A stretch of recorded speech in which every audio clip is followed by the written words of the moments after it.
Good evening all. And आज की class हम कोलिजन पे एक फिनिशिंग क्लास की तरह ले रहे हैं। एक वर्क एनर्जी पावर की फिनिशिंग क्लास है ये। उस यूनिट के बाद कल से हम स्टार्ट करेंगे अपनी रोटेशनल डायनेमिक्स, जिसमें पहले centre of mass and momentum conservation ये वाला पार्ट चलेगा। तो उसकी अलग प्लेलिस्ट स्टार्ट हो जाएगी। आपका जो आरपीएस का जो अगला टेस्ट है उसमें कोलिजन आ रहा है और अगले का सेंटर ऑफ मास आ रहा है और मोमेंटम कंजर्वेशन। इन सबको इकट्ठा करने के लिए एच वर्मा ने एक चैप्टर दिया हुआ है, चैप्टर नंबर 9, तो वो हम पूरा जरूर करें। आपके डाउट्स में जैसे भी समय मिलेगा आपको बताता चलूंगा। कल थोड़े बहुत सवाल दिए थे, शायद आपने कर भी लिए होंगे। तो अभी देखो, आज जो हम मेनली पढ़ने वाले हैं वो है collision under the effect of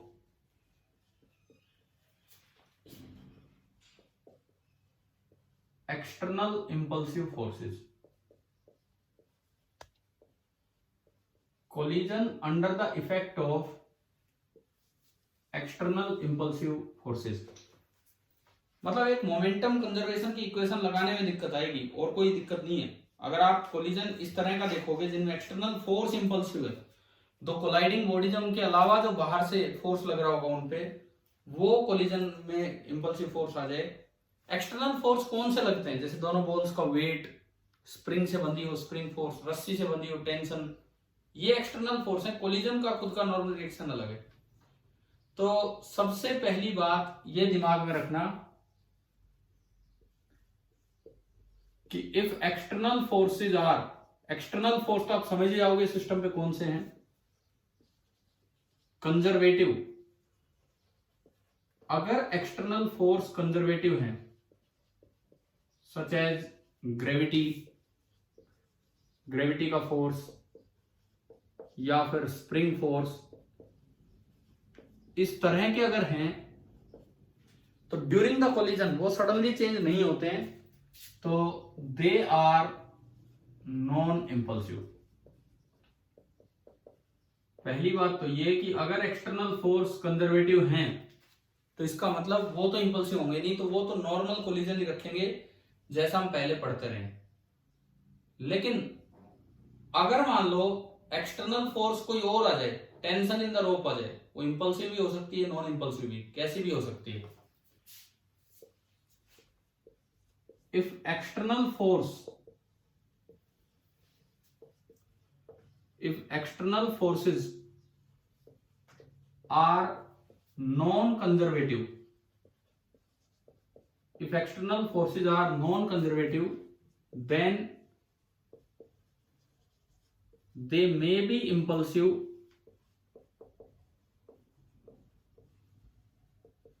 then they may be impulsive during the collision। तो ऐसा हो सकता है कि कोलिजन के दौरान वो इंपल्सिव हो जाए। और अगर एक्सटर्नल फोर्स इंपल्सिव हो गए तो क्या आप उस सिस्टम का लीनियर मोमेंटम कंजर्व कर सकते हो during the time of collision? बताओ। अगर एक्सटर्नल फोर्स इंपल्सिव हो गए, एक बच्चे ने सही जवाब भी दे दिया, अगर एक्सटर्नल फोर्स इंपल्सिव हो गए तो क्या आप during the small interval of collision भी आप इसका मोमेंटम कंजर्व कर सकते हैं या नहीं?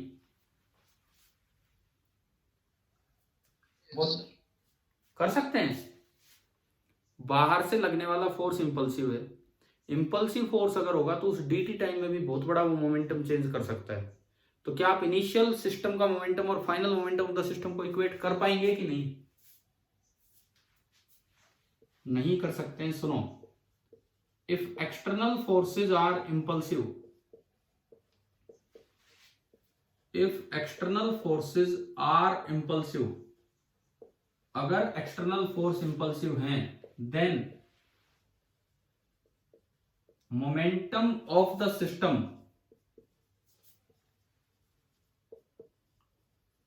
cannot be conserved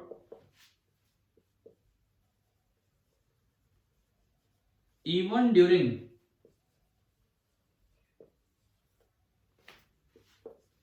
that small interval of collision, even during that small interval of collision। Collision के उस थोड़े से अंतराल में भी आप नहीं कर पाएंगे, क्योंकि इंपल्सिव फोर्स तो बहुत जल्दी मोमेंटम में चेंज ला देते हैं। ठीक है, तो नई बात जो इस कोलिजन में होगी वो ये वाली ही होगी, इस तरह की चीज। और चौथी बात, अगर एक्सटर्नल फोर्स इंपल्सिव है तो आपको एक डायरेक्शन मिलेगी जिसमें आप मोमेंटम कंजर्व करवा सकते हो सिस्टम का। भाई एक्सटर्नल फोर्स, जो इंपल्सिव एक्सटर्नल फोर्स जिस डायरेक्शन में लग रहा हो उसके परपेंडिकुलर डायरेक्शन में आप सिस्टम का मोमेंटम कंजर्व करवा सकते हैं। तो चौथी बात क्या है कि momentum of the system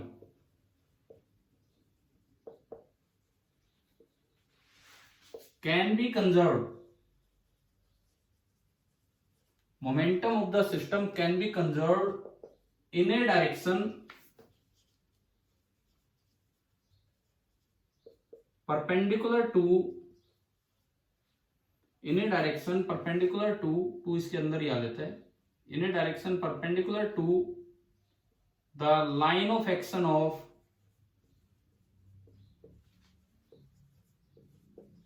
external conservative force, in a direction perpendicular to the line of action of external conservative force। जो एक्सटर्नल फोर्स कंजर्वेटिव रहा होगा, हाँ उसके परपेंडिकुलर डायरेक्शन में आप सिस्टम का मोमेंटम कंजर्व करवा सकते हैं। उसके अलोंग नहीं करवा सकते हैं, लेकिन उसके परपेंडिकुलर डायरेक्शन में आप सिस्टम का मोमेंटम कंजर्व करवा सकते हैं। तो देखो चार बातें मैंने यहाँ लिखी हैं। पहली बात, अगर एक्सटर्नल फोर्स कंजर्वेटिव है जैसे कि वेट या स्प्रिंग फोर्स, तो वो कभी भी इंपल्सिव नहीं होंगे किसी भी कोलिजन में, कोई दिक्कत नहीं आएगी मोमेंटम कंजर्वेशन में। अगला पॉइंट, अगर एक्सटर्नल फोर्स नॉन कंजर्वेटिव है तो इंपल्सिव हो भी सकते हैं और नहीं भी, वो आपको चेक करना पड़ेगा। तीसरा पॉइंट, अगर वो इंपल्सिव हैं तो आप सिस्टम का मोमेंटम कंजर्वेशन इक्वेशन नहीं लगा सकते उस स्मॉल इंटरवल dt में भी। लेकिन चौथा पॉइंट कहते हैं कि हाँ एक डायरेक्शन में आप लगा सकते हो, कि जो डायरेक्शन हो उस इंपल्सिव फोर्स की, लाइन ऑफ एक्शन हो उस इंपल्सिव फोर्स की, उसके परपेंडिकुलर डायरेक्शन में आप मोमेंटम कंजर्वेशन जरूर अप्लाई कर सकते हैं वहां पे। ठीक है, इन चार बातों को जैसे मैं एक एग्जांपल से अगर समझाऊं यहाँ पे, तो देखिए एक कोलिजन लेते हैं और उसमें आप नोट कर रहे हैं ना, नोट किए आपने बातें? Yes sir. क्योंकि नहीं तो फिर ठीक है।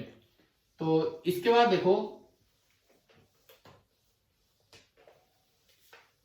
ऐसा कैसा कोलिजन होगा, मतलब किसमें ये चीजें हो सकती हैं। जैसे मान लीजिए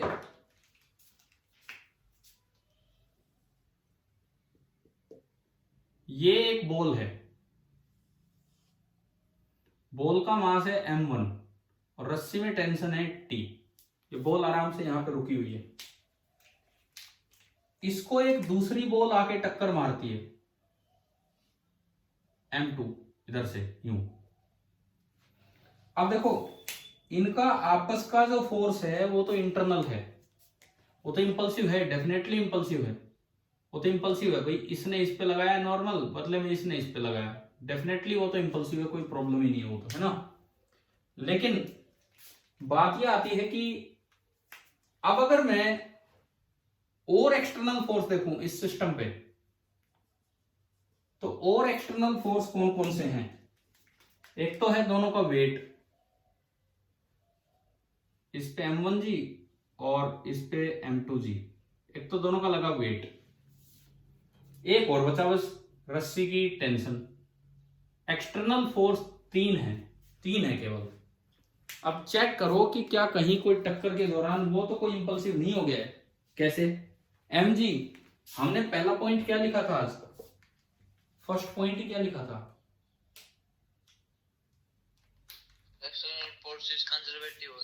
एक्सटर्नल फोर्स कंजर्वेटिव है तो वो इंपल्सिव नहीं होगा। तो क्या mg के आने से कोई प्रॉब्लम है इस कोलिजन में मोमेंटम कंजर्वेशन लगाने में? कोई प्रॉब्लम नहीं है, mg के आने से कोई प्रॉब्लम नहीं है। टेंशन ये इंपल्सिव हो भी सकती है या नहीं भी, ये कैसे चेक होगा? देखो तीन ही है एक्सटर्नल फोर्स, ये नॉर्मल तो इंपल्सिव है लेकिन वो इंटरनल है, उसको छोड़िए। हम ये देखना चाह रहे थे कि before the collision and after the collision क्या मोमेंटम कंजर्वेशन अलोंग LOI लग भी पाएगा कि नहीं, वो चीज हम चेक करना चाह रहे थे। जो नॉर्मल कोलिजन हमने पढ़े उनमें हम क्या करते हैं कि along the line of impact हम मोमेंटम को कंजर्व करते हैं, along the line of impact हम मोमेंटम को कंजर्व करते हैं। तो अब हम इसमें चेक करना चाहते हैं कि क्या होगा क्या नहीं होगा। तो देखो सुनो, सबसे पहली बात, ये तो है नहीं, एक रस्सी बची टेंशन। यूं बताओ, ये नीचे से टक्कर हो रही है, नीचे से टक्कर होगी तो क्या रस्सी और टाइट होगी या कुछ ढीली होगी? ढीली होगी। मतलब रस्सी में, रस्सी का ढीला होना उसे इंपल्सिव नहीं बनाता। अगर रस्सी अचानक से टाइट हो, अगर रस्सी एकदम झटका दे तो वो होता है इंपल्सिव। मान लो एक हल्की रस्सी है, मैंने बॉल बांध के उसको यूं फेंक दिया, फेंक नहीं दिया, एक एंड पकड़ रखा और यूं छोड़ दिया, तो क्या इसमें रस्सी एकदम से टाइट होगी कि नहीं बताओ? एक हल्की रस्सी मैंने बॉल बांध रखी और उसको यूं छोड़ दिया, ये एंड मेरे हाथ में और वो बॉल एकदम टाइट होगी, तो वहां पे जो टेंशन आएगी वो इंपल्सिव होगी। आप बताओ क्या यहां पे टेंशन इंपल्सिव है? नहीं है, यहां कोई इंपल्सिव नहीं है। तो आप नॉर्मल तरीके से अपना डायग्राम बना के क्वेश्चन सोल्व कर सकते हो, जैसे किया कल कि ये एलवाई बनाया, एक उसके परपेंडिकुलर, एक बिफोर द कोलिजन, एक आफ्टर द कोलिजन, सब कुछ बिल्कुल सेम है, कोई फर्क ही नहीं है। लेकिन अगर इसी कोलिजन में मैं थोड़ा सा चेंज कर दूं, अगर इसी कोलिजन में मैं थोड़ा सा बदलाव कर दूं, कैसे? देखिए,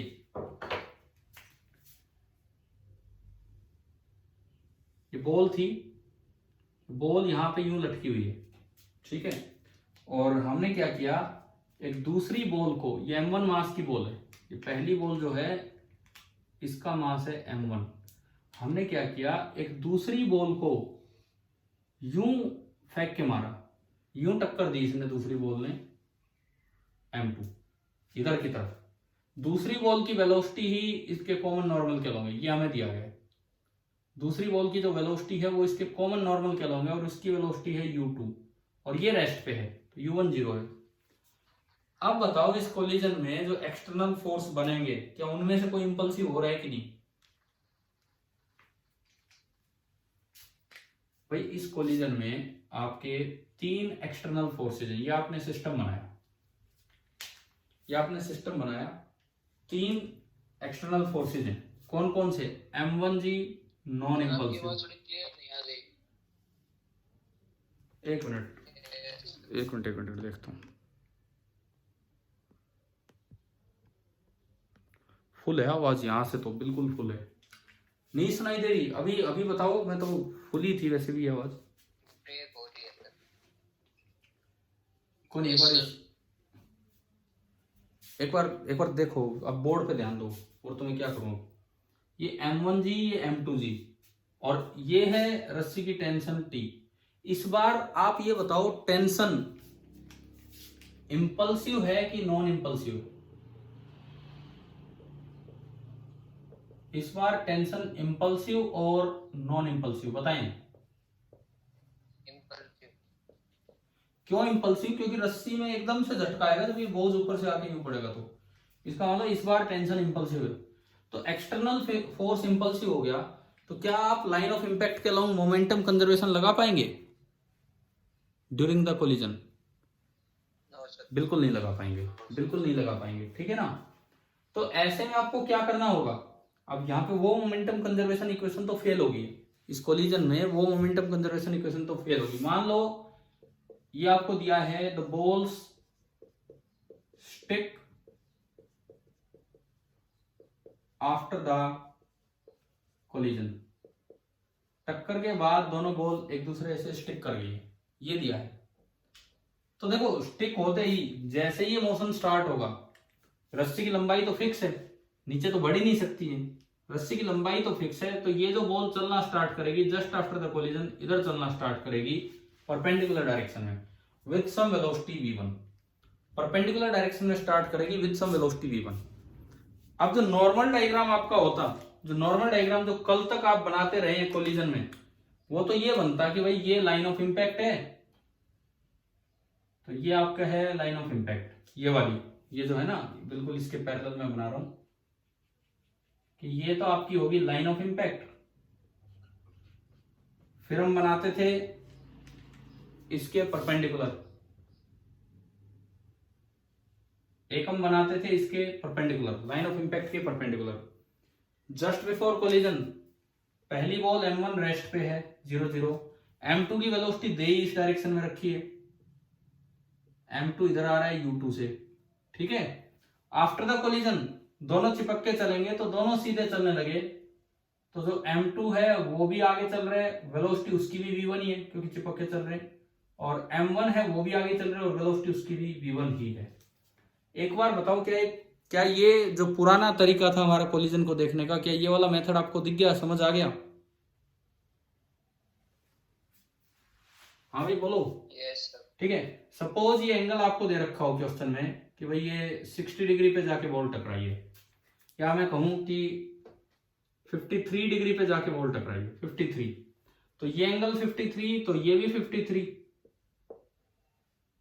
ठीक है, ये 53 तो ये 37 हो गया। इसका मतलब ये जो एंगल बनेगा ये आपका बनेगा 37 डिग्री, 37 डिग्री। तो आप इन दोनों का कंपोनेंट करते हैं तो v1 cos 37 and v1 cos 37, v1 cos 37, cos 37 कितना होता है? cos 37 बोलो कितना होता है cos 37? यार बहुत टाइम लगा रहे हो।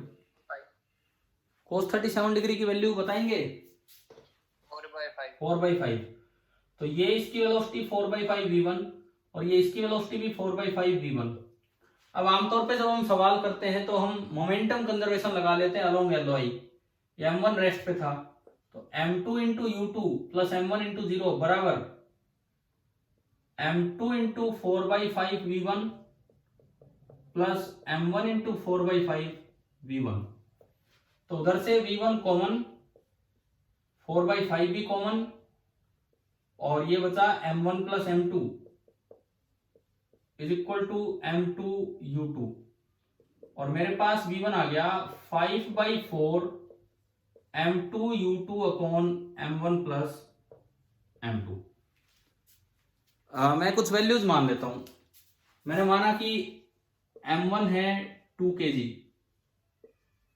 m1, m2 जो है दैट इज 1 kg, और u जो जिस स्पीड से आ रहा था दैट इज 3 मीटर पर सेकेंड। सपोज ये वैल्यूज है क्वेश्चन में, तो बताओ क्या आंसर आया उधर से? अगर मैं ये वैल्यूज उसमें रख दूं तो क्या आंसर आ रहा है? Sir 5/4। 5/4 into m2 u2, 1 into u2 3 and divide by 3, तो 3 से 3 कट गया, तो मेरा आंसर यहां से निकल के आया 5/4 मीटर पर सेकेंड। अब देखो अगर ये सवाल आएगा तो 100% ही ऑप्शन मिलेगा, 100%, क्योंकि मोस्ट ऑफ द स्टूडेंट तो यही टिक करके आएंगे। अच्छा ये आइडिया कैसे लगा मुझे कि ये यूं चलेगा, उधर चलेगा सीधा?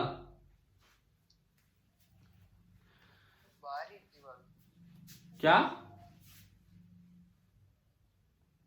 देखो रोप ये इनएक्सटेंसिबल स्ट्रिंग होती है, इनएक्सटेंसिबल स्ट्रिंग होती है, यूं जब फोर्स लगा तो इसकी वेलोसिटी में दो कंपोनेंट हो सकते थे, एक उधर और एक इधर, उधर और इधर, पर इधर अगर एक भी कंपोनेंट आ गया तो स्ट्रिंग की लंबाई बढ़ जाएगी या स्ट्रिंग टूट जाएगी। तो स्ट्रिंग इनएक्सटेंसिबल होती है तो हमेशा स्ट्रिंग के परपेंडिकुलर वेलोसिटी आएगी। तो आपने पूरा कर दिया सोल्व। आप बताओ ये तरीका समझ में आया कि नहीं आया, कैसे किया है? बोलो एक बार। क्या कोई कुछ और बोल रहा है क्या? आवाज आपकी भी ऐसी आ रही मेरे पास। ठीक है, अब ये बताओ इसमें मिस्टेक क्या है? आंसर ये गलत है तो क्यों गलत है, इसमें क्या गलती होगी?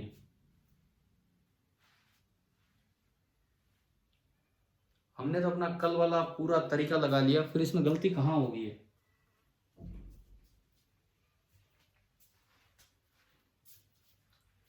बताइए क्या ये आंसर सही है? अब एक बार ये तो बताओ, ये हमने सोल्व कर दिया, आपको पूरा समझ में भी आ गया, आप क्या मान रहे हैं, क्या ये आंसर सही है कि गलत है? गलत है तो क्या गलती है, अब ये समझाओ हमें।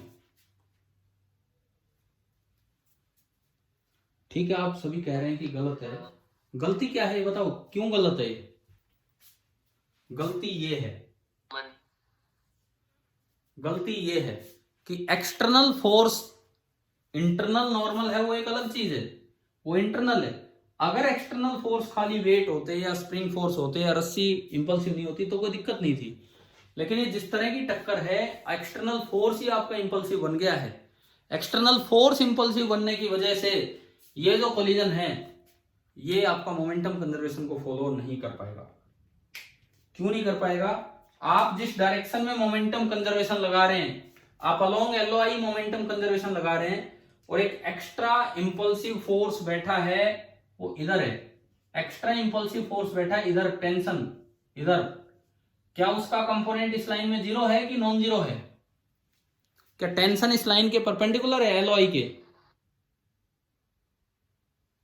नहीं है। तो वो डिस्टर्ब करेगा और वो मोमेंटम कंजर्वेशन नहीं रहने देगा। तो इस वजह से गलती है। मोस्ट ऑफ द स्टूडेंट्स तो ये देखो, आधे बच्चे तो यही नहीं समझ पाते परपेंडिकुलर जाएगा तो इसलिए सवाल नहीं हो पाता। बहुत से बच्चे चलो परपेंडिकुलर वाला काम कर देते हैं और बिल्कुल सेटिस्फाई होकर निकलेंगे पेपर से बाहर, क्योंकि ये एक ऑप्शन भी मिलेगा। बिल्कुल सेटिस्फाई होकर निकलेंगे, हाँ भी सही हो गया। परंतु इस मिस्टेक पे ध्यान नहीं जाता कि मोमेंटम कंजर्वेशन हमेशा वैलिड नहीं होता है कोलिजन में। तो अब क्या करें? चौथा पॉइंट क्या था हमारा? फोर्थ पॉइंट, मोमेंटम कंजर्वेशन लगा सकते हैं अब भी, लेकिन किस डायरेक्शन में? सिस्टम पे जो एक्सटर्नल इंपल्सिव फोर्स लगा है उसके परपेंडिकुलर डायरेक्शन में। एक्सटर्नल इंपल्सिव फोर्स की डायरेक्शन क्या है आप बताएंगे? ये दोनों तो इंपल्सिव है नहीं, ये इंटरनल है, ये है एक्सटर्नल इंपल्सिव। तो आपको दिख रहा है कि एक्सटर्नल इंपल्सिव फोर्स वर्टिकल है।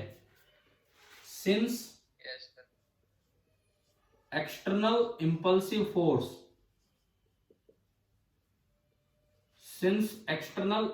force is in vertical direction, क्योंकि एक्सटर्नल इंपल्सिव फोर्स आपका वर्टिकल डायरेक्शन में है, इस वजह से momentum conservation can be applied. कौन सी डायरेक्शन में बोलो? हॉरिजॉन्टल।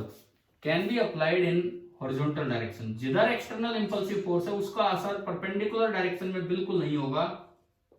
तो आप ये मोमेंटम कंजर्वेशन अप्लाई कर सकते हो हॉरिजॉन्टल डायरेक्शन के लॉ। तो अब मैं दोबारा देखूं हॉरिजॉन्टल के लॉ। देखिए अब मेरे को अपना डायग्राम इस तरह बनाना पड़ेगा। ये हॉरिजॉन्टल डायरेक्शन है, ये हॉरिजॉन्टल डायरेक्शन है। अब कोई एलओआई का चक्कर नहीं है, मुझे इस डायरेक्शन के अलोंग मोमेंटम कंजर्वेशन करना है। Before the collision M1 rest पे है, बिफोर द कोलिजन M2 यूं चल के आ रहा है U2 से। M2 जो है वो यूं चल के आ रहा है U2 से, और वर्टिकल के साथ 53 डिग्री एंगल पे आ रहा है, तो हॉरिजॉन्टल के साथ 37 डिग्री एंगल हो गया। ये तो आपका है बिफोर द कोलिजन। अब मैंने एलओआई के अलोंग ब्रेक नहीं किया, ये हॉरिजॉन्टल डायरेक्शन के अलोंग मोमेंटम कंजर्व करवाना है। After the collision, just after the collision आपने देखा, यहां भी देखा दोनों बॉल्स कैसे चल पड़ी हैं। जस्ट आफ्टर द कोलिजन तो दोनों ही बॉल M2 भी V1 से चली और M1 भी V1 से चली, क्योंकि ये परफेक्टली इनइलास्टिक कोलिजन था। क्वेश्चन में दिया है कि बॉल स्टिक कर गई। अभी बताओ क्या ये समझ में आ गया? हाँ भाई, ये वाला डायग्राम आया क्या समझ, कैसे बनाया? ठीक है। तो अब हॉरिजॉन्टल डायरेक्शन में मोमेंटम कंजर्वेशन लगाना है, तो आपने क्या किया, यहां से एक परपेंडिकुलर डाला और इसका कंपोनेंट इधर होगा U2 cos 37। cos 37 अभी आपने बताया था 4/5, तो ये आपका बना 4/5 U1। अब लगवाओ मोमेंटम कंजर्वेशन की इक्वेशन। ये जो लाइन आपने लिखी है इस पे लगवाओ बिफोर एंड आफ्टर हॉरिजॉन्टल के अलोंग। एलओआई का कोई कॉन्सेप्ट ही नहीं है। हाँ जी बोलिए। अच्छा, कोई कहे कि इंटरनल फोर्स भी तो इंपल्सिव है, उसका भी तो कंपोनेंट आएगा हॉरिजॉन्टल में, वो थोड़ी हॉरिजॉन्टल के परपेंडिकुलर, परंतु वो इंटरनल है। न्यूटन्स लॉ हमें कहता है, न्यूटन्स थर्ड लॉ हमें कहता है कि भाई इंटरनल फोर्स, अगर न्यूटन्स थर्ड लॉ को फॉलो करते हैं तो आप मोमेंटम कंजर्वेशन हमेशा अप्लाई कर सकते हो। तो आप कर सकते हैं अप्लाई। बताओ इक्वेशन बोलो अब यहां से क्या बनी? M2 into 4/5 U1, M2 into 4/5 U1 plus M1 into 0 बराबर M2 into V1 plus M1 into V1। अब अगर मैं V1 निकालूं, यहां से अगर मैं V1 निकालूं तो V1 निकल के आ रहा है 4/5 M2U1 upon M1 plus M2, M2U1 upon M1 plus M2। पिछली बार क्या आ रहा था, पिछली बार जो गलत तरीका था उससे क्या आया था 5/4 M2U2 upon M1 plus M2। इस बार आ रहा है 4/5। अब बताओ वैल्यू ये रही, वैल्यू आपने रखी M2 की जगह 2, U1 की जगह 3, 2 इंटू 3। पिछली बार ये हमने सही रखे थे क्या वैल्यूज वहां पे, M2 की जगह 2 रखा, अच्छा M2 1 है, सॉरी हाँ ठीक है, M2 की जगह 1, U1 की जगह 3, 1 इंटू 3 अपॉन सम, 3 से 3 कट गया। तो अगर मैं इस तरीके से निकालूं तो वेलोसिटी आ गई 4/5 मीटर पर सेकेंड। आप बताओ क्या ये समझ में आया ये वाला मेथड? हाँ भाई क्लियर हुआ क्या, बोलो ये वाला मेथड। कोई डाउट है तो Yes, sir. अच्छा ठीक है, कोई डाउट हो तो पूछो। अब देखो ये सवाल कितना अच्छा सवाल बन जाता है, बिकॉज एक ऑप्शन ये भी मिलेगा, एक ऑप्शन ये भी मिलेगा। फिर से मैं कह रहा हूं most of the time student momentum conservation लगा ही देते हैं कोलिजन में, ये मानते हुए कि collision is an isolated event. लेकिन कोलिजन एक आइसोलेटेड इवेंट तभी होगा जब एक्सटर्नल फोर्स आपके नॉन इंपल्सिव हो, नहीं तो कैसे करना है क्वेश्चन वो मैंने आपको अभी अभी समझा दिया है। हाँ जी भाई बताओ ये क्लियर हो गया ये वाला पार्ट, ये सवाल किस तरह से करना था किस तरह नहीं, ठीक है। Yes, sir. अब देखो अगर मान लो कई बार क्या होता है, जैसे हम इस चीज को अवॉइड नहीं कर पाते, जैसे इसमें तो अवॉइड कर दिया, इस सवाल में तो हमने अवॉइड कर दिया कि भाई जिस डायरेक्शन में इंपल्सिव फोर्स था उसके परपेंडिकुलर डायरेक्शन में मोमेंटम कंजर्वेशन लगा दिया। कई बार क्या होता है जिस डायरेक्शन में इंपल्सिव फोर्स होता है उसके परपेंडिकुलर डायरेक्शन में कोई कंपोनेंट ही नहीं बचते वेलोसिटी के, वेलोसिटी होती पूरी पूरी उस डायरेक्शन में है। तो फिर उस चक्कर में उस केस में फिर आपको कैसे क्वेश्चन को आगे बढ़ाना चाहिए, वहां पे हम किस तरह से लेके चलेंगे, तो एक सवाल अब उस पर देखते हैं। तो कुछ तो समझ में आने लगा होगा कि collision under the effect of impulsive force का क्या मतलब है। सबसे पहले हमने वो दिखाया आपको कि अगर एक्सटर्नल फोर्स के परपेंडिकुलर डायरेक्शन में वेलोसिटीज हैं तो कोई दिक्कत ही नहीं है, इस तरह से हो जाएगा। अब मान लीजिए एक और सवाल लेते हैं। क्वेश्चन करवाने का मतलब क्वेश्चन करवाना नहीं होता है, उससे वो कॉन्सेप्ट क्लियर करना होता है। इधर तो मैंने एक ब्लॉक लिया m मास का, और इधर मैंने एक इस तरह की प्लेट ली m मास की। ये एटूड मशीन है, लाइट रस्सी है, सब कुछ आइडियल है। बताओ ये सिस्टम रेस्ट पे होगा या मोशन में होगा? ये सिस्टम अभी रेस्ट पे होगा, एक्सेलरेटेड होगा या अनएक्सेलरेटेड होगा?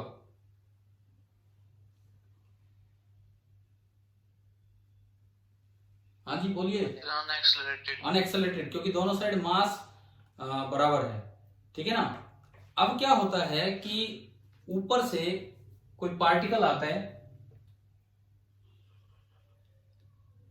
m मास का पार्टिकल, ऊपर से एक पार्टिकल आता है m मास का पार्टिकल, m सेम ही मान लो, तीनों का ही सेम मान लो, क्यों कॉम्प्लिकेशंस बढ़ाए।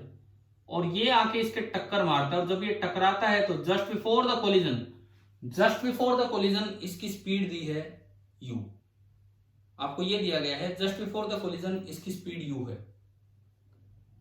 अब आपको ये बताना है, अच्छा फिर से वैसा ही कोलिजन मान लेते हैं कि पार्टिकल स्टिक्स,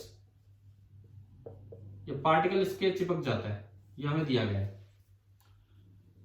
आपको बताना है कि just after the collision system जिस स्पीड से स्टार्ट होगा वो स्पीड बताओ। Find the speed of the system, find the speed of the system just after the collision. ये कोलिजन हुआ और जस्ट इस कोलिजन के बाद एकदम से जो स्पीड आएगी वो कितनी होगी, हमें वो बतानी। सबसे पहली बात तो इस कोलिजन में फिर से बताओ एक्सटर्नल फोर्स कौन कौन से हैं। इस कोलिजन में जो एक्सटर्नल फोर्स लग रहे हैं, पेन वो जो उधर वाला ब्लॉक है प्लस वो पार्टिकल है, अगर मैं उसको सिस्टम मानूं तो एक्सटर्नल फोर्स कौन कौन से लग रहे हैं सिस्टम पे? Sir gravity. एक तो ग्रेविटी, उससे तो कोई प्रॉब्लम ही नहीं है, वो तो हमेशा ही नॉन इंपल्सिव है। दूसरा कौन सा फोर्स लग रहा है? टेंशन। ठीक है, दूसरा फोर्स लग रहा है टेंशन। टेंशन बताओ इंपल्सिव है कि नॉन इंपल्सिव है?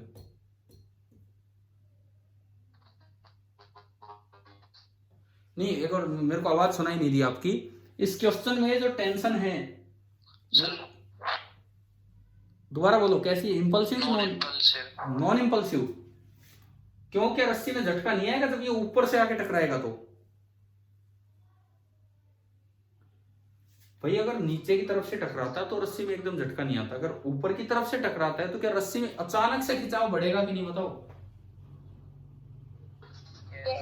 देखो, अगर ऐसे नहीं सोच सकते हो तो इसको यूं देखिए, खाली इसको देखो, खाली इसको जब टक्कर होगी तो इस पे एक्स्ट्रा नॉर्मल, इन दोनों का आपस का नॉर्मल इंपल्सिव फोर्स यूं लगेगा नीचे इधर की तरफ, इस पे इधर की तरफ एक नॉर्मल रिएक्शन लगेगा इंपल्सिव, उस नॉर्मल का कंपोनेंट नीचे होगा, तो उसको किसी तरह से बैलेंस करने के चक्कर में टेंशन अचानक से बढ़ेगी। यानी कि अगर मैं फिर से देखता हूं ये कोलिजन, तो ये जो कोलिजन होना है, ये जो कोलिजन होना है इन दोनों का, इस सिस्टम पे जो एक्स्ट्रा फोर्स लगेगा टेंशन, ये टेंशन फिर दोबारा कैसी हो जाएगी आपकी? इंपल्सिव। क्या ये बात समझ में आ रही है क्या यहां तक? ठीक है, तो फिर से वही गड़बड़ है, फिर से वही गड़बड़ है। एलओआई का कोई मतलब रहेगा नहीं, एलओआई का कोई मतलब रहेगा नहीं, क्योंकि अलोंग एलओआई अब आप मोमेंटम कंजर्वेशन नहीं लगा पाओगे। ठीक है, और मैंने पिछले सवाल में क्या किया, एक्सटर्नल इंपल्सिव फोर्स के परपेंडिकुलर डायरेक्शन में मोमेंटम कंजर्वेशन करवा के क्वेश्चन का आंसर आ गया, किया ना हमने अभी, कि भाई वो जो था वर्टिकल डायरेक्शन में एक्सटर्नल इंपल्सिव था तो हमने हॉरिजॉन्टल लगा दिया, है ना? आगे बात समझ में। अब यूं बताओ, इस बार इस सिस्टम पे एक्सटर्नल इंपल्सिव फोर्स वर्टिकल है कि हॉरिजॉन्टल है? हाँ जी, इस सिस्टम पे एक्सटर्नल इंपल्सिव फोर्स वर्टिकल है कि हॉरिजॉन्टल है? बोलो यार। टेंशन वर्टिकल, टेंशन वर्टिकल है, तो मैं अगर सोचूं कि मैं परपेंडिकुलर डायरेक्शन में मोमेंटम कंजर्वेशन लगा दूं, तो परपेंडिकुलर डायरेक्शन तो हॉरिजॉन्टल है, ये एटवुड मशीन है, ये तो हॉरिजॉन्टली चलेगी नहीं, ये तो कैसे मूव करनी है? कैसे मूव करने हैं पार्टिकल्स? ऊपर नीचे मूव करने हैं सीधे। तो हॉरिजॉन्टल डायरेक्शन में तो ना पहले कुछ था ना अब कुछ है, तो अगर हॉरिजॉन्टल डायरेक्शन में मोमेंटम कंजर्वेशन लगा के भी बैठोगे तो 0 बराबर 0 हो जाएगा, तो उससे तो बात ही नहीं बनेगी। तो ऐसे केस में क्या करना है, अब मैं बार बार अब आपको ये समझाना चाह रहा हूं कि हम कैसे अपना क्वेश्चन का लेवल चेंज कर रहे हैं। पिछले सवाल में एक्सटर्नल फोर्स इंपल्सिव आया तो उसके परपेंडिकुलर डायरेक्शन में मोमेंटम कंजर्वेशन करवा के काम चल गया। इस बार एक्सटर्नल फोर्स अगेन इंपल्सिव है, परंतु उसके परपेंडिकुलर डायरेक्शन में कोई मोशन ही नहीं है, तो 0 बराबर 0 बना रहेगा, तो उससे तो सवाल आगे बढ़ा ही नहीं। क्या डिफरेंस क्लियर हो गया पिछले क्वेश्चन में और इस क्वेश्चन में? ठीक है, अब हम कैसे इस सवाल को आगे बढ़ाएं, कैसे इस सवाल को आगे बढ़ाएं? तो देखिए, लेट फाइनल स्पीड, मतलब after the collision, after the collision जो स्पीड होगी वो मैंने बोल दिया v है। आफ्टर द कोलिजन जो स्पीड है, टक्कर से जस्ट पहले स्पीड u है, ये चिपक गया तो ये सारे साथ ही चलेंगे, सारे साथ ही चलेंगे। आफ्टर द कोलिजन जो स्पीड है वो आपकी v मानी हमने, ठीक है, वर्टिकल मोशन ही हो रहा है इनका। तो अब इस तरह का सिस्टम बना कि after the collision, just after the collision ये ब्लॉक है, ये ऊपर चल पड़ा v स्पीड से, और ये इकट्ठा होने के बाद, इसके चिपकने के बाद m और m, ये सिस्टम नीचे चल पड़ा v से। ये हमने बनाया, ये तो है जस्ट बिफोर द कोलिजन, और वो बना दिया just after the collision. Nitin sir. हाँ जी बोलिए। नितिन सर। बोलो बोलो बोलो। हाँ जी सर। आप क्लास छोड़ देना, 5:20 5:25 के आसपास। अच्छा, क्या हो गया? हाँ, वो मीटिंग लेंगे ना मनीष सर 5:30 बजे। लिंक भी भेज दिया वो शायद आपके पास। इधर की भी है क्या मीटिंग, मतलब अल्फा वालों की भी? आज मीटिंग है ना सब ये, तो 5:30 बजे। अच्छा अच्छा, चल ठीक है सर, मैं छोड़ दूंगा, मैं ये काम करवा देता हूँ अभी। देखिए ठीक है। देखिए सुनिए, तो कोई बात नहीं, हम एटलीस्ट अपना ये काम पूरा करें, फिर तो कॉलिजन पे एक और क्लास होगी। कल शनिवार है, कल हम अपना ये वर्क एनर्जी कॉलिजन वाला पार्ट पूरा करेंगे, ठीक है? आज तो अभी ये फिनिश नहीं हो पाएगा। देखिए अभी इधर जस्ट ये लगा लो कि ये आखिरी काम आज का कर रहे हैं, क्योंकि इसमें लग जाएंगे 15 से 20 मिनट। अब देखो, टेंशन ऊपर लगी इस तरह से। अब अगर मैं इसमें बनाना चाहूं, इक्वेशन बनाना चाहूं, तो कैसे बनेगी इक्वेशन, किस तरह से? क्योंकि मेरे पास तो कुछ और दिमाग में नहीं आ रहा भाई। मोमेंटम कंजर्वेशन हम अप्लाई नहीं कर पा रहे हैं, मोमेंटम कंजर्वेशन हम अप्लाई नहीं कर पा रहे हैं, तो किस तरीके से हम इसको आगे बढ़ाएं? तो यहां पे क्या होता है, इंपल्स मोमेंटम इक्वेशन हमें लगानी पड़ती है, ठीक है? इंपल्स मोमेंटम इक्वेशन कैसे लगेगी उसको आप समझिए। अब एक नई इक्वेशन हम यहां लगाएंगे, that is known as impulse momentum equation. This is called impulse momentum equation. क्या है इंपल्स मोमेंटम इक्वेशन? जैसे आप अगर किसी भी एक साइड देखो, मान लो मैंने इस ब्लॉक को देखा, इस ब्लॉक को, इधर वाले को, ये कैपिटल एम है, केवल इंपल्सिव फोर्स बताना है। इस पे एमजी लग रहा है उसे कंसीडर मत करो, इस पे एमजी लग रहा है उसे आप कंसीडर मत कीजिए। इस पे ऊपर की तरफ एक ही इंपल्सिव फोर्स लग रहा है, कौन सा? इस पे ऊपर की तरफ एक ही इंपल्सिव फोर्स लग रहा है, टेंशन, ठीक है? इसका मोमेंटम पहले कितना था बताओ? पी इनिशियल कितना है इसका टक्कर से पहले? 0 0, रेस्ट पे सिस्टम। और पी फाइनल कितना है टक्कर के बाद? एमवी। तो इंपल्स मोमेंटम इक्वेशन क्या कहती है? इंपल्स मोमेंटम इक्वेशन कहती है कि integral F impulsive into D T that is equal to P final minus P initial. Diagram में डायरेक्शन का ध्यान रखते हुए बनानी। देखो, मान लो मैंने ऊपर वाली डायरेक्शन को पॉजिटिव माना, ऊपर वाली डायरेक्शन को पॉजिटिव माना, एफ इंपल्सिव इस पे ऊपर लग रहा है टी, तो इक्वेशन बनेगी integral T D T is equal to P final. इसका पी फाइनल कितना है? एम वी, ऊपर की तरफ है तो पॉजिटिव, और पी इनिशियल है 0। तो आपकी पहली इंपल्स मोमेंटम इक्वेशन बनी, इस ब्लॉक पे आपने लगाई, integral T D T is equal to M V. बताओ भाई, क्या ये समझ में आ गया? देखो, ये जो भी कोलिजन है ना, ये under the presence of external impulsive. अगर इंपल्सिव फोर्स की डायरेक्शन के परपेंडिकुलर डायरेक्शन में इक्वेशन बनाने से काम चल जाए तो बहुत अच्छा है, नहीं तो फिर आपको इसी तरीके से जाना पड़ेगा, इंपल्स मोमेंटम इक्वेशन से। तो ये तो आपकी बनी पहली इक्वेशन, ठीक है? अब बाकी दो और बच गए, उन पे भी लगाएंगे इंपल्स मोमेंटम इक्वेशन। तो दूसरा मैं लगाता हूं, सपोज ये ऐसा मत माना भी नॉर्मल किसी और डायरेक्शन में है, ये हमने सिंपल जैसा भी एक पेन माना है इस तरह से है कि ये आके टक्कर मारेगा और नीचे की तरफ फोर्स लगा रहा है, बस ये है। सेकेंड इक्वेशन में लगाता हूं पार्टिकल पे, पार्टिकल पे लगाता हूं। पार्टिकल पे बताओ कौन सा इंपल्सिव फोर्स लग रहा है? पार्टिकल पे कौन सा इंपल्सिव फोर्स लग रहा है इस पार्टिकल पे टक्कर के दौरान? क्या टेंशन लग रही है पार्टिकल पे? क्या टेंशन लग रही है पार्टिकल पे? नहीं, इस पे ओनली ऊपर की तरफ नॉर्मल रिएक्शन लगेगा, ओनली ऊपर की तरफ नॉर्मल रिएक्शन ये लगेगा। ये एक सीधा फट्टा सा मान लो इस तरह से।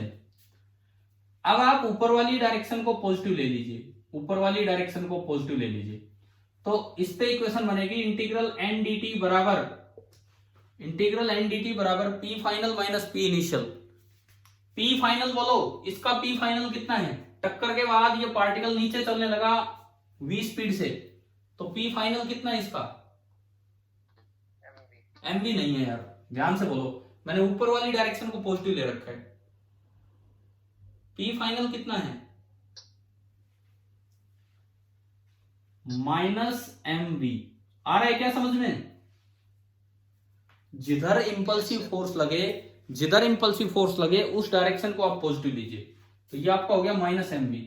माइनस पी इनिशियल, बोलिए पी इनिशियल, ये रहा यहां, ये एम मास टक्कर से पहले यू स्पीड से आ रहा है लेकिन नीचे जा रहा है और इंपल्सिव फोर्स ऊपर है तो ऊपर वाली डायरेक्शन पॉजिटिव, तो माइनस एम यू। तो ये आपकी दूसरी इक्वेशन बनी, integral N D T that is equal to M into U minus M into V, equation number 2। देखो ये आज आप एक नई इक्वेशन लगा रहे हैं कोलिजन में, इंपल्स मोमेंटम इक्वेशन। बताओ समझ में आ रहा है किस तरह से लगा रहे हैं?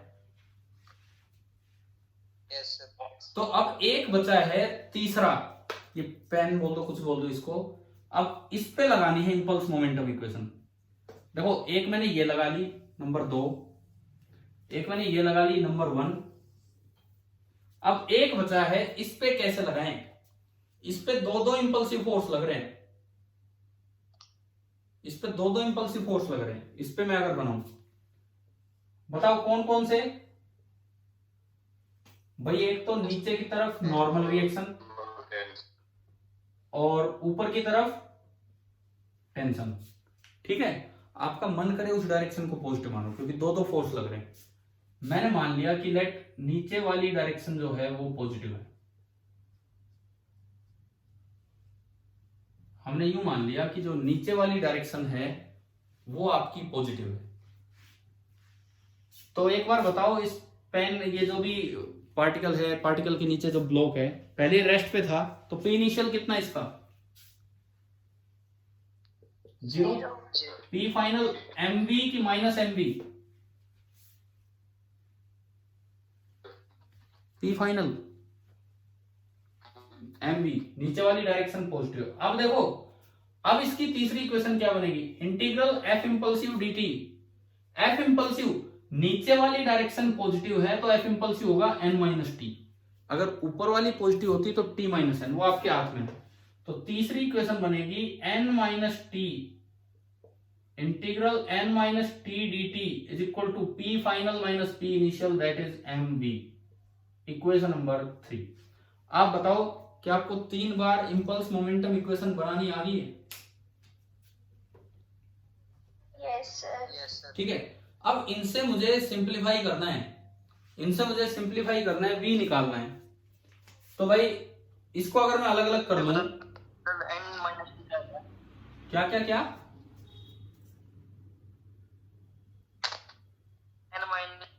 किसके इक्वल है बताना एक बार फिर। देखो ये हमारी इक्वेशन है, ये आ रहा है समझ में, ये इंपल्स इक्वेशन है। ठीक है, नीचे की तरफ फोर्स पॉजिटिव डायरेक्शन मैंने मानी तो इस पे दो इंपल्सिव फोर्स लग रहे थे, एक तो टक्कर की वजह से एन और एक खिंचाव की वजह से टी ऊपर। मैंने नीचे वाली डायरेक्शन पॉजिटिव मानी तो नेट इंपल्सिव फोर्स हो गया N minus T D T, ये तो ये साइड लिखती बराबर। पी फाइनल, टक्कर के बाद ये v स्पीड से चला है तो p फाइनल हो गया एम वी, और नीचे वाली डायरेक्शन पॉजिटिव है तो ये पॉजिटिव, p फाइनल की जगह एम वी, और p इनिशियल पहले रेस्ट पे था तो 0। तो ये आपकी तीसरी इक्वेशन बनी। क्लियर हुआ कि नहीं बताओ? ठीक है, अब देखो सिंप्लीफाई करना है तो इस इक्वेशन को आप ब्रेक करके दो पार्ट्स में लिख लो, integral N D T minus integral T D T that is equal to M B. आ गया समझ? ठीक है, इंटीग्रल एन डी टी की वैल्यू ये रही, ये उठा के पुट कर दो, इंटीग्रल टी डी टी की वैल्यू ये रही, ये उठा के पुट कर दो, और इसको सिंप्लीफाई कर दो। तो मैं यहां लिखता हूं integral N D T, N D T की वैल्यू कितनी है? एन डी टी की वैल्यू ये रही M U minus M V, आगे बोलो, minus integral T D T, integral T D T की वैल्यू कितनी है?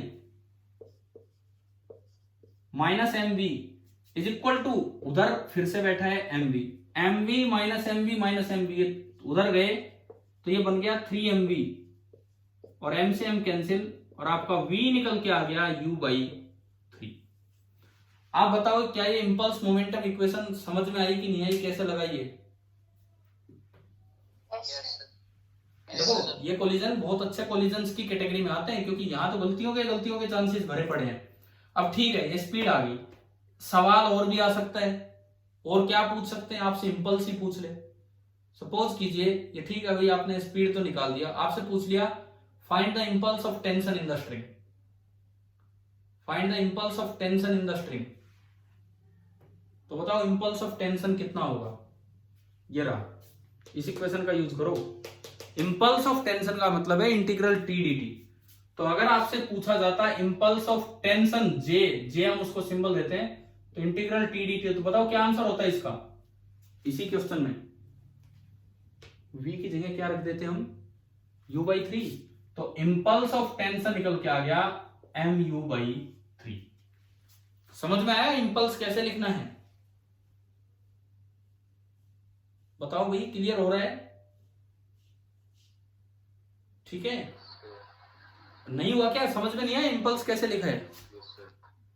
तो अगर आ गया तो आप बताओ इंपल्स ऑफ नॉर्मल रिएक्शन, इस कोलिजन में अगर आपसे पूछ लिया जाए इंपल्स ऑफ नॉर्मल रिएक्शन, वो कितना होगा? ये रहा यहां, ये रहा यहां पे। अगर आपसे पूछा जाए इंपल्स ऑफ नॉर्मल रिएक्शन, तो इंपल्स ऑफ नॉर्मल रिएक्शन का मतलब है इंटीग्रल एन डी टी। तो अगर मैं वैल्यू देखूं तो ये देखो equation, M U minus M V, और एम वी की जगह है u/3। क्या आंसर आ गया? 2/3 एम यू। तो मतलब खाली स्पीड निकाल लेना ही बहुत नहीं है, स्पीड तो निकाल दी हमने, लेकिन सवाल में ऑप्शन तो यूं भी बन के आ सकते हैं कि आप इंपल्स निकालिए। तो अगर इंपल्स निकालने होंगे तो हमें इस तरीके से सोल्व करना होगा, इस तरीके से आगे बढ़ना होगा। ये बताओ, आज की क्लास में मैंने आपको बस 2 ही कोलिजन के क्वेश्चन करवाए हैं अभी तक। एक में एक्सटर्नल फोर्स इंपल्सिव था, कोई बात नहीं, हमने उसके परपेंडिकुलर डायरेक्शन में मोमेंटम कंजर्वेशन करके सवाल कर लिया। दूसरे में भी एक्सटर्नल फोर्स इंपल्सिव है और उसके परपेंडिकुलर डायरेक्शन में कोई मोशन भी नहीं है। तो अब एक नई इक्वेशन हमने सीखी जिसको बोल देते हैं इंपल्स मोमेंटम इक्वेशन, और उस इंपल्स मोमेंटम इक्वेशन से नेट स्पीड भी आ गई और इंपल्स भी आ गए कि अलग अलग इंपल्स क्या होंगे। आप बताएं क्या ये वाला सवाल समझ में आया कि नहीं आया, कैसे किया? Yes sir. ठीक है, अब मैं इंपल्स तो निकालना होगा जब, तो ऐसे ही जाना होगा। एक अल्टरनेटिव, एक शॉर्ट तरीका आपको बताता हूं, लास्ट 5 मिनट, लास्ट 5 मिनट एक शॉर्ट तरीका आपको बताता हूं कि कैसे हम डायरेक्ट, मतलब बिना इंपल्स इक्वेशन लगाए अगर स्पीड इंपल्स निकालना होगा जब, तो ये इसी तरह जाना होगा। लेकिन बिना इंपल्स निकाले डायरेक्ट ये स्पीड कैसे निकाल सकते हैं? तो इसमें आप क्या करो, कंप्लीट कोई सिस्टम मान लो, खाली उन 2 को मत मानो। भाई एक्सटर्नल फोर्स कौन है? रस्सी तो है जो इंपल्सिव है, आप रस्सी को भी इंटरनल बना लो। आपको इंपल्स कैलकुलेट नहीं करना, आपको नेट स्पीड निकालनी है। तो जो एक्सटर्नल इंपल्सिव फोर्स है उन दोनों के कोलिजन का, वो ये स्ट्रिंग है। तो आप क्या करो, स्ट्रिंग को भी इंपल्सिव बना दो, आप स्ट्रिंग को भी इंपल्सिव बना दो। अच्छा, मैं एक चीज बार बार बोल रहा हूं, ये पार्टिकल इतना छोटा है, ये कोई बॉल नहीं है। अगर ये बॉल होती जब, तो नॉर्मल रिएक्शन यूं लगता परपेंडिकुलर डायरेक्शन में। बॉल नहीं है, छोटा सा पार्टिकल है, तो सीधा फोर्स लगा देगा। ये यूं कहें ये इस तरह का है, ये इस तरह का है, बस हमने ये माना है इस सवाल में कि नॉर्मल रिएक्शन यूं लगा और इससे हो गया। अब जो मैं अल्टरनेट तरीका आपको बता रहा हूं कि जो इंपल्सिव एक्सटर्नल फोर्स बने उसको भी इंटरनल बना दो। तो अब सिस्टम मान लो दोनों ब्लॉक और प्लस ये पार्टिकल। अगर आप दोनों ब्लॉक प्लस पार्टिकल को सिस्टम मान लेते हो तो क्या इंपल्सिव फोर्स इंटरनल बन गया कि नहीं? बताओ, रस्सी। हाँ जी बताओ, रोप इंपल्सिव बन गया। ठीक है, अब ऐसे में मोमेंटम कंजर्वेशन कैसे लगाया जाता है? अल्टरनेट तरीका, आखिरी काम आज की क्लास का, अल्टरनेट तरीका। देखो छोटी क्लास रही है, 2 ही सवाल हो पाए हैं, लेकिन मुझे लगता है दोनों सवाल अपने आप में बहुत इंपॉर्टेंट थे। दोनों अपने आप में आपको एक कॉन्सेप्ट सिखा के जा रहे हैं कि कैसे करना है। अब इसका अल्टरनेट तरीका क्या है कि आपने सिस्टम ही इस पूरे को बना दिया।